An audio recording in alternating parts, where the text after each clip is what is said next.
Jā. Latvijas dzelzceļš. Atceros atvadas un nogurumus peroniem, uzgaidāmajās zālēs, veiklos pirkstus, kases lodziņā pārskaitām naudu. Atceries garlaicīgas rakstus, locījumu vietās uz biļetēm, drūzmu tukšos un aizmirstību pārpildītos vagonos, iemigušo pasažieru sejas, kad tie svaigās ar rokām, aizskartami blakus sēdošos, murminot neskaidrus vārdus. Pameni atsisveikinimus ir nuovargį peronuose, laukimo salėse, miklius pirštus, kasas langelėje skaitančius pinigus. Pameni nuobodžio ženklus lenkimo vietose ant bilietų, grūstis tuščiuos ir užmarštin perpildytos vagonos, įmigusių keleivių veidus, kai jie kietodavosi rankomis kliudydami šalia sėdinčius, murmėdami neaiškius žodžius.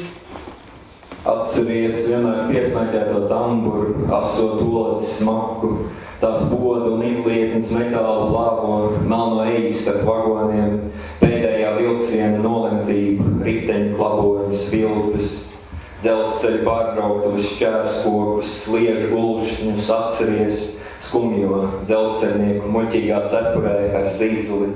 Tāds viņš sagaidīja vilcienus tai stacijā, kur neizkāpja neviens.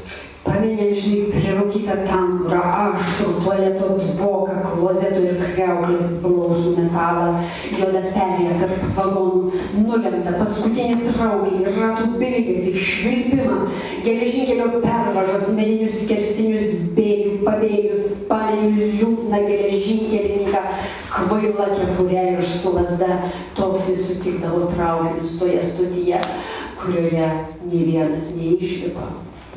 Atceries dažādas cietības sēdekļus, grūti atveramos logus, vienguļu ainavu tajos, svešas sarunas sviedrus, bezmaksas avīzi, ko pēc izlasīšanas atstājus sēdekļi, pazaudētas aizmirstas lietas, somiņas, cimdus, lietus sargus, slīdošo durvju rokturus, neskaitāmos pirkstu nospiedumus un nokasītās uzlīmes ar uzrakstu aizliegts smēķēt. Pameni skirtingo kietumo sėdynės, sunkiai atidaromus langus, monotonišką gamtą juose, svetimus pokalbius, prakaitą, nemokamą laikraštį, kurį perskaitė paliekant sėdynės, pamirštus daiktus, rankinės, pirštinės, skėčius, slystančių durų rankenas, nesuskaičiuojamus pirštų atspaudus ir nudraskytus lipdukus su užrašu "Rūkyti draudžiama". Joprojām jūtu vieglas trīsas, izdzirdējuši šalkojumus skaļruņos un izteiksmīgo balsi, kas izziņo staciju nosaukumus. Esmu bijis pasažieris starp pasažieriem, uzticīgs dzelzceļa sistēmai, vienmēr ar neskaidru satraukumu gaidījis. Līdz konduktori, varenā, dzelzceļa, dieva vārdā uz manas bietes spiež rūgtu skūpstu.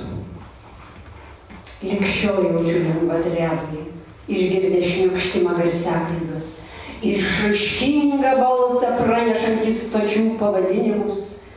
Buvau keleivis tarp keleivių, ištikimas geležinkelių sistemai, visada su neaiškiu nerimu laukęs, kol konduktorė galingojo geležinkelio dievo vardu ant mano bilieto įspaus kartų močiai.